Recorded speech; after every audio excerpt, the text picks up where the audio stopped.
2,000 years we've been told the stories of Jesus Christ and Siddhartha Gautama, the Buddha, are completely separate. They were divided by 500 years, thousands of miles, and lived in worlds that couldn't have been more different. But what if that wasn't the full story?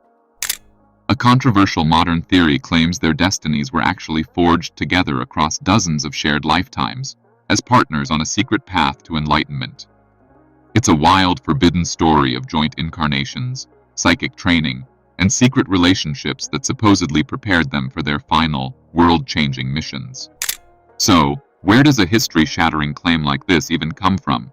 Not from an ancient scroll dug up in a desert cave. Instead, it comes from a man named Gary Renard, a popular teacher of the spiritual text, A Course in Miracles. Renard says that in the early 1990s he received a series of visits from two mysterious beings who called themselves Arten and Pursa. According to Renard, these weren't just any visitors. They claimed to be ascended masters, highly evolved teachers who have finished the cycle of reincarnation.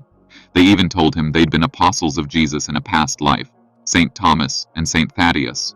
Over 9 years, they allegedly dictated a hidden history to him, a spiritual saga that had been deliberately kept under wraps for millennia. This story became the basis for his book, The Lifetimes When Jesus and Buddha Knew Each Other. In it, he lays out a narrative where the souls we know as Jesus and Buddha were close companions, living out dozens of lives together to master the lessons they would one day teach the world. Arten and Pursa said their goal was to clarify deep spiritual principles, using the secret history of these two icons as the ultimate teaching tool. What they presented was a radical rewrite of everything we thought we knew, a story not of two separate masters, but of a divine partnership that shaped human spirituality forever. The story kicks off long before Bethlehem or the Bodhi tree. According to Renard's book, the first documented lifetime of this spiritual duo took place around 700 BC in Japan. In this life, the soul who would become Jesus was named Saka, and the soul who would become Buddha was named Hiroji. In this ancient Shinto setting, they weren't masters yet, but students. Their lives were supposedly filled with esoteric trials, like intense training and telepathy. One key event the book mentions is the Megumi trial, a spiritual test designed to push their psychic abilities to the absolute limit. It was here, as Saka and Hiroji, that they allegedly began to master non-verbal, soul-to-soul communication, a skill that would be crucial in their later lives. This lifetime in Japan supposedly set the blueprint for the 40 or so incarnations that followed. It was a partnership of learning and preparing for destinies they couldn't fully see yet.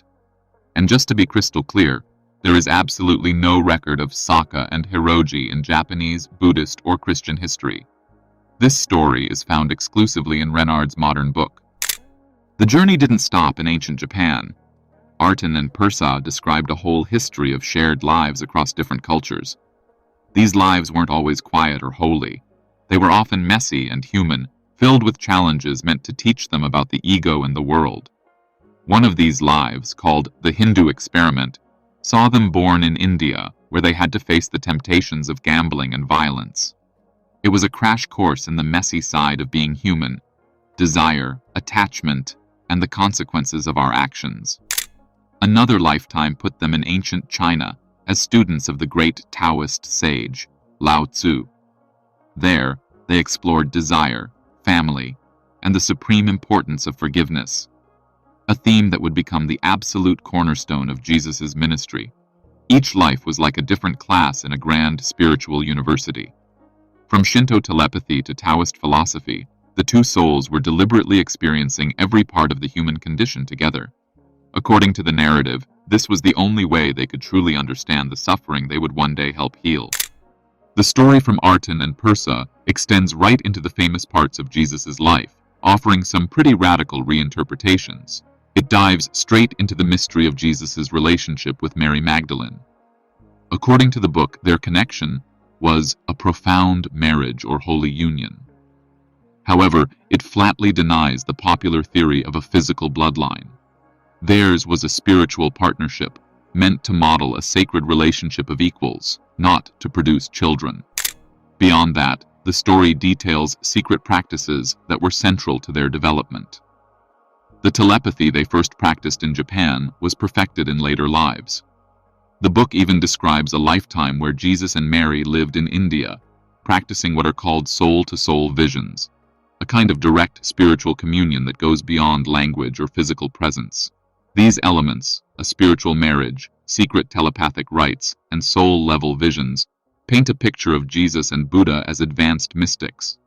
It presents their story not just as public teachings, but as a hidden history of spiritual practices that have been kept secret for centuries.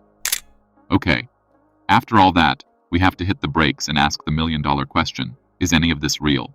When we turn to historians, theologians, and religious scholars, the answer is a clear and simple no. There is zero credible historical, archaeological, or textual evidence to support the claim that Jesus and Buddha shared 40 lifetimes together. Historically, Siddhartha Gautama lived around the 5th century BC in India and Nepal. Jesus of Nazareth lived in the 1st century Palestine. They are separated by roughly 500 years and thousands of miles. Mainstream scholarship confirms there's no reliable evidence that Jesus ever had contact with Buddhism. The old theory that Jesus traveled to India was popularized in the 19th century and has since been thoroughly debunked by historians, with the person who started the rumor even admitting he made it up. The specific claims in Gary Renard's book, like Saka and Hiroji in 700 BC Japan, are found nowhere else. They are entirely unique to this channeled text. Critics point to historical inaccuracies in the book, and there is no physical evidence for the appearance of Artan and Pursa. Renard himself says he was told not to take photos, destroyed his notes, and has no other witnesses to their visits. So on one hand, we have a fascinating story of ascended masters revealing a hidden history. On the other, we have the consensus of all credible scholarship, which views these claims as modern spiritual fiction. This leaves the interpretation entirely up to you. Is this a genuine, suppressed history revealed by higher beings? Or is it a modern fable created to illustrate complex spiritual ideas? We want to know what you think. Share your perspective in the comments below. The story of the 40 secret lives of Jesus and Buddha is easily one of the most radical spiritual narratives of our time. It suggests a hidden thread connecting the two pillars of Eastern and Western spirituality, claiming their teachings grew from a shared ancient journey. The narrative, as told by Gary Renard, gives us a saga of joint incarnations, secret rites, and a spiritual partnership that spanned centuries. And yet, this entire account exists in a realm completely separate from documented history. Scholars are united. There is simply no evidence to support it. The 500-year gap between the two men and the story's origin as a personal revelation place it squarely in the category of modern mythology, not lost history. Whether you see it as a profound truth or an elaborate fiction, the story challenges us. It forces us to question the origins of our beliefs and the nature of history itself. It asks us to consider that maybe the deepest connections aren't the ones we can prove with texts and artifacts, but those that exist in the unseen world of spirit. And that's a mystery worth exploring.